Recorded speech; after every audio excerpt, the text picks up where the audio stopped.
Everyone in the Sicilian town of Gela knows someone who has been hit by the health crisis that has gripped the town for decades. Mortality rates are higher than elsewhere on the island, and the town has an unusually high rate of birth defects, including the highest rate in the world of a rare urethra disorder. There were tragedies that happened daily in the city, said Luigi Fontanella, an Italian lawyer who began gathering testimony on the health of the last 70,000 residents in 2007. Everyone in Gela had a relative, a friend and often a child suffering from serious ailments. Fontanella found that hundreds of children had been born with congenital anomalies including hypospadias, the urethra disorder, cleft palates and spina bifida. Local people have long blamed pollution. A 2011 study by the Italian Health Service drew a similar conclusion. Dozens of babies were dying in the womb or within a week of being born every year from complications caused by environmental contamination.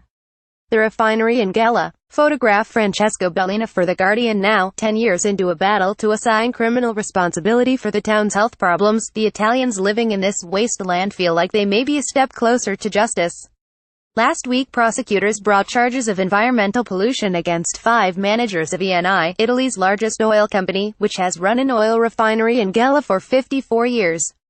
The prosecutors said Eni for years had been illegally hiding tons of toxic waste in a 3-mile-long undersea dump off Sicily. If convicted, the Eni managers could face up to 6 years in jail. Contacted by The Guardian, Eni said it was waiting for the decision of the judge and that it trusted the work of its managers in Gela. Eni said there was no evidence that malformations were caused by emissions from its refinery rather than other factors such as smog or other substances present in the air. In 2007, Fontanella asked the local court to investigate the correlation between the high rate of birth defects and pollution from the refinery, which residents nicknamed the Monster of Gela.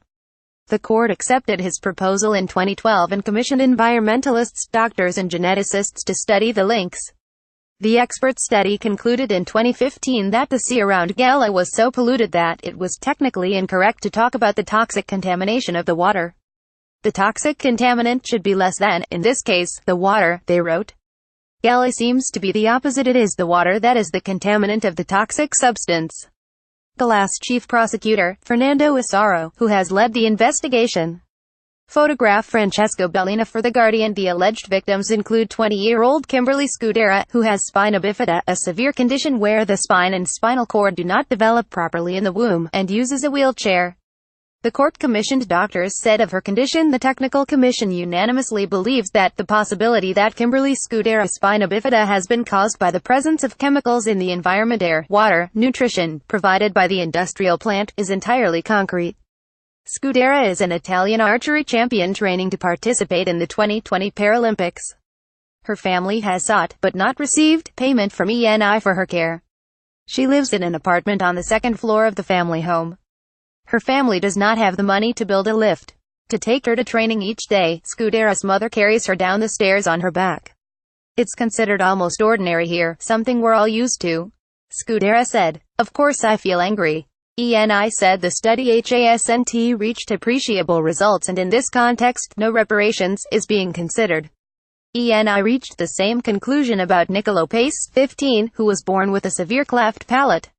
In order to pay for Nicola's care, his father, Antonio, has accumulated heavy debts. "This is crazy," Antonio said. "If we'll ever get a reparation check, the money will all go to my son, for his future, so that he can begin doing what he wants in life, after years of suffering."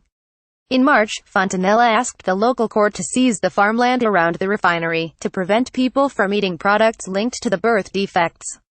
Fontanella also asked for €20 million, £18 million in compensation for 100 of the affected families. The court has not yet commented on these requests. Gela's chief prosecutor, Fernando Isaro, who has led the investigation alongside the local branch of the Italian Coast Guard, said on the one hand, the petrochemical plant has provided work for a large number of families here. On the other, its presence has heavily polluted the air, water and subsoil of the area, causing tumors and genetic malformations among the population. It was our duty, especially with regard to these people, to intervene. As early as 1998, the Italian state, which holds a stake in Eni, recognized the potential link between the refinery and the town's health problems. That year, the Environment Ministry included Gela on a list of highly contaminated areas. The government recommended that ENI carry out what it called remediation works to decontaminate the area, with an estimated cost of €127 million. The works were never completed. Fontanella said the fight for justice was far from over. "I don't feel like a lawyer in this trial. I feel more like a captain of a ship, sailing in a stormy sea.